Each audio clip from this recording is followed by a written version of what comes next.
മോഹൻലാൽ വയനാട് ദുരന്ത മേഖലയിൽ സന്ദർശിച്ച വീഡിയോയെ കളിയാക്കി യൂട്യൂബർ ചെകുത്താൻ ഒരു വീഡിയോ ഇട്ടതോടെയാണ് പോലീസ് കേസ് എടുക്കുകയുണ്ടായത്. ഇതിനു മുന്നേയും ലാലേട്ടനെ വളരെ മോശമായി കളിയാക്കിയും ബോഡി ഷെയ്മിംഗ് ചെയ്തും ചെകുത്താൻ വീഡിയോകൾ ഇട്ടിരുന്നു. എന്നാൽ ഇത്തവണ ലാലേട്ടന് ശരിക്കും താൻ വയനാട്ടിൽ ഷോ കാണിക്കാനാണ് വന്നതെന്ന തരത്തിലുള്ള വീഡിയോ വിഷമമുണ്ടാക്കി. തന്നെ എന്ത് വേണമെങ്കിലും പറയാമെന്നും എന്നാൽ സൈന്യത്തെ അപമാനിച്ചതിലാണ് തനിക്ക് വിഷമമെന്നും ലാലേട്ടൻ പറഞ്ഞതായി വാർത്തകൾ വന്നിരുന്നു. എന്നാൽ ഇപ്പോൾ സോഷ്യൽ മീഡിയയിൽ വൈറലാകുന്നത് ലാലേട്ടൻ ഒരു ഇന്റർവ്യൂവിൽ പറഞ്ഞ വാക്കുകളാണ്.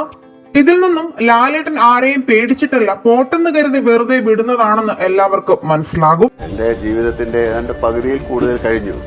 ഇനി മറ്റുള്ളവരെ പേടിച്ചോ അല്ലെ അവരുടെ വിമർശനങ്ങളെ പേടിച്ച് ജീവിക്കാൻ പറ്റില്ല. നമ്മൾ ഒരു തെറ്റ് ചെയ്താൽ അത് അക്സെപ്റ്റ് ചെയ്യാൻ തയ്യാറാണ്. പക്ഷെ അങ്ങനെ തെറ്റ് ചെയ്താൽ പോലും അത് തെറ്റായിട്ട് എനിക്ക് തോന്നണം, അവർക്ക് തോന്നിയാൽ പോലും. ചെകുത്താനെ അറസ്റ്റ് ചെയ്തതിന് പിന്നാലെ ആറാട്ടണ്ണൻ ഇപ്പോൾ വളരെ ഭയന്നാണ് ഇരിക്കുന്നതെന്ന് നടൻ ബാല കഴിഞ്ഞ ദിവസം പറയുകയുണ്ടായി.